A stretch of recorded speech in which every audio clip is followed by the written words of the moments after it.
व्यापारियों में से लोग उसकी गिनती करते हैं, ये लोगों के आशीर्वाद की वजह से।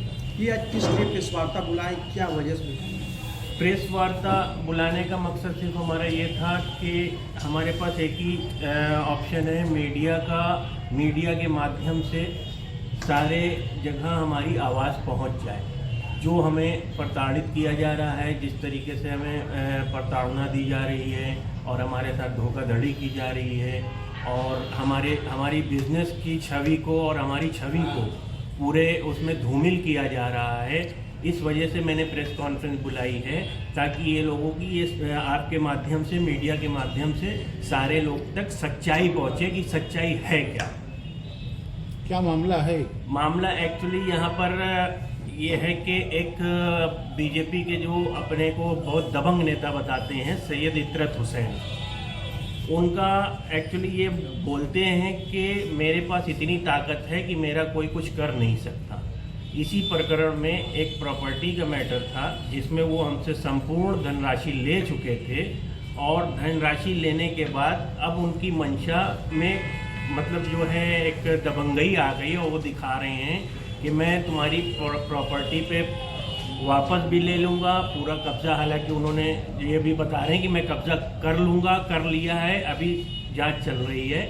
और इसमें इनका कहना है कि मैं तुम्हारा पैसा भी नहीं लौटाऊंगा जो तुमसे लिया है, संपूर्ण धनराशि जो तुमसे लिया है वो लौटाऊंगा भी नहीं और प्रॉपर्टी भी तुम्हारी कब्जा कर। कितनी धनराशि ली गई है?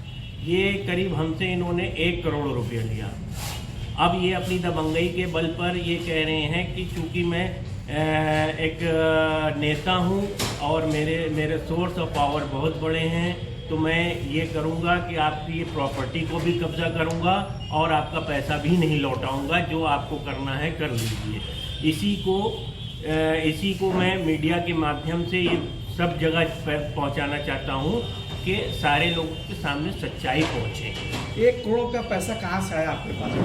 देखिए एक्चुअली 1 करोड़ रुपया 2 फ्लैट हमने सेल करवाए थे, जो कि उन्होंने जो बिल्डिंग एक बनवाई थी तो उसमें ये था कि वो बिल्डिंग उन्होंने बनवाई और उस पर ये कहा कि हमको ये 4 फ्लैट और एक दुकान वो देंगे। तो उस पर हमने दो फ्लैट हमने उनके सेल करवा दिए और बाकी की शेष राशि हमने कई लोगों से अरेंज करके उनको प्राप्त करवा दी। अब जो है उनकी नीयत में खोट आ गई और अपनी दबंगई के बल पे वो यहाँ तक ये कहने लगे कि मैं तुमको जान से मार दूंगा अगर तुम हमारी शर्तों को नहीं मानोगे तो, या हमारी बात नहीं मानोगे तो मैं यही बस मीडिया के माध्यम से बता रहा हूँ कि व्यापारी का उत्पीड़न एक दबंग आदमी द्वारा कैसे किया जा रहा है, ये सारे व्यापारियों तक और सारे बनारस की सारी जनता तक पहुँचना चाहिए, क्योंकि ये हमारा जो बनारस काशी शहर है ये हमारे माननीय मोदी जी का संसदीय क्षेत्र है। तो कोई भी व्यापारी, कोई भी जनता कभी उनके ऐसा कोई काम ही नहीं करेगी कि जो है कभी पार्टी की कोई छवि खराब हो या मोदी जी के नाम को कोई गलत वो इस्तेमाल करे। लेकिन ये दबंग नेता जो अपने को नेता बता रहे हैं, उनका कहना है कि मैं भाजपा का नेता हूं और जो है मैं ये कर दूंगा, मैं वो कर दूंगा। तो मैं यही चीज़ कभी ये चीज़ ऐसी हो ही नहीं सकती, क्योंकि वो रात में रिवॉल्वर लेके आए हमको मारने की मंशा से।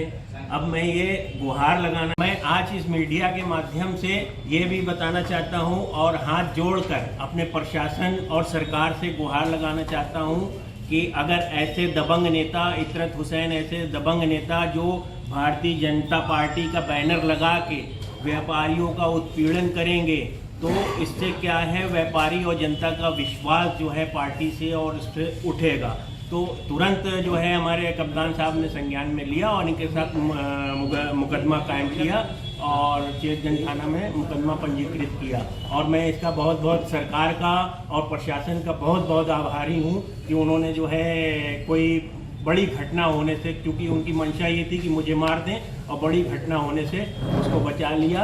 और मैं ये भी गुजारिश करना चाहता हूँ कि ऐसे नेता, ऐसे आदमी जो अपने आप को नेता कह रहे हैं, नेता वो हो नहीं सकते, क्योंकि इस तरीके से वो दबंगई और एक्सटॉर्शन लोगों से वसूली करते हैं। तो मैं तत्काल और ये रिक्वेस्ट करना चाहता हूँ कि इस जो मुकदमा पंजीकृत हुआ है इस पे इनकी सदस्यता बीजेपी से तत्काल जो है निष्कासित किया जाए, ताकि जो है ये पार्टी का नाम धूमिल ना हो।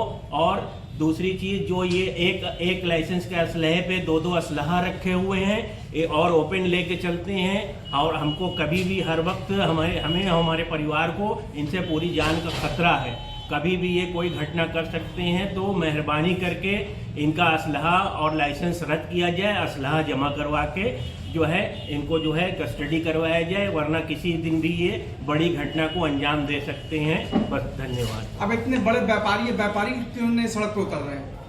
नहीं, वह अभी चूंकि मामला प्रकरण में अभी आया है और 24-25 तारीख को जो है इसको संज्ञान में लिया गया है। अब चूंकि जैसे जैसे लोगों को ये पता चल रहा है और उनकी छवि भी सामने आ रही है, तो सारे व्यापारियों का आक्रोश धीरे धीरे बढ़ता जा रहा है। तो मैं ये चाहता हूँ कि जो है अपने प्रशासन से और सरकार से कि तुरंत इनको कार्रवाई